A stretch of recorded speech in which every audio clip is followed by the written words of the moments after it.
I am a sucker for American meatloaf for several reasons. One, that it can be made in advance. Two, that because it serves six, and if there's less than six of you, it can be used for lots of different things. I'm going out tonight, going out this afternoon, so I'm going to make the meatloaf this morning. And when I come home, I can cut a slice, I can warm it up, and have it for my dinner. It's lovely cold with salad. There is even a recipe on my website where after 3 or 4 days that you've had this in the fridge, you can crumble up what's left and make a pasta sauce with it. Okay, let's get on with it. In this bowl, I've got 300 grams of ground beef and ground pork. To it, I'm going to add, this is 1 white onion, grated.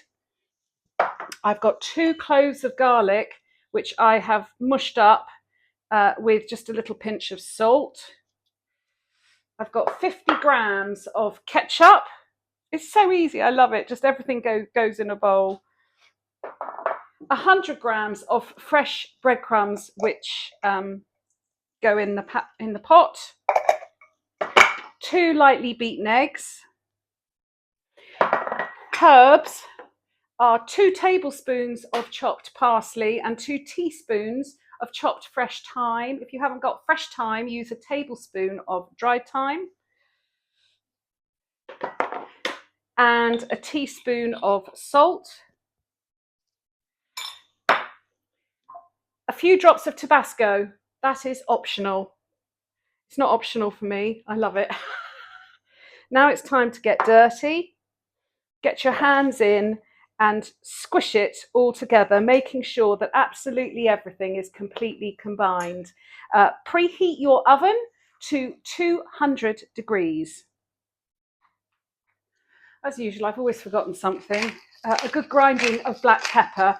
Also, to mix up your meatloaf mixture, you want to do the same as I do with my fat Italian meatballs. You want to use as light a touch as possible, which will ultimately give you a much lighter meatloaf.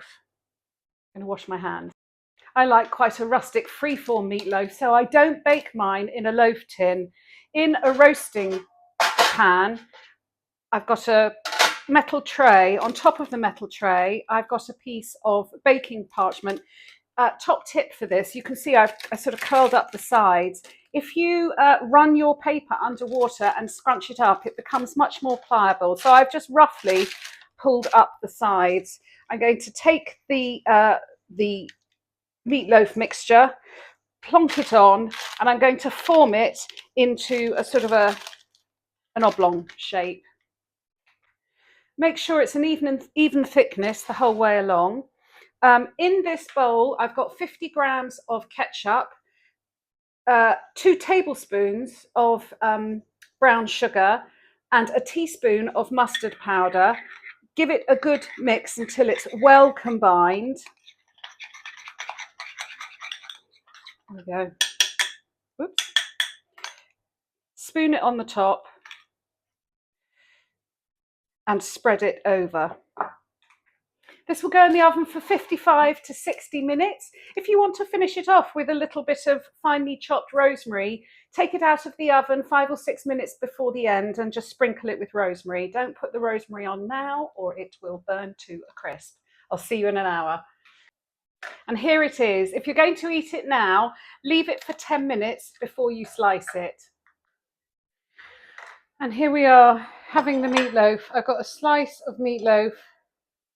I'm a little bit drunk, which is why I'm so pleased I cooked it earlier.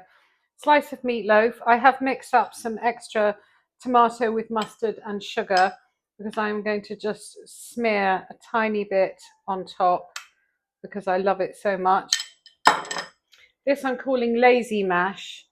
I did infuse the butter with the herbs, but I've just very roughly mashed it in a slightly drunken way with my masher. So I've got a little bit of mash, and I've got some green beans, which I've microwaved for 3 minutes with a little bit of water, and I finished off with some black pepper and a knob of butter. God. And here it is, meatloaf. with mashed potato and beans. And I've got plenty left over for tomorrow.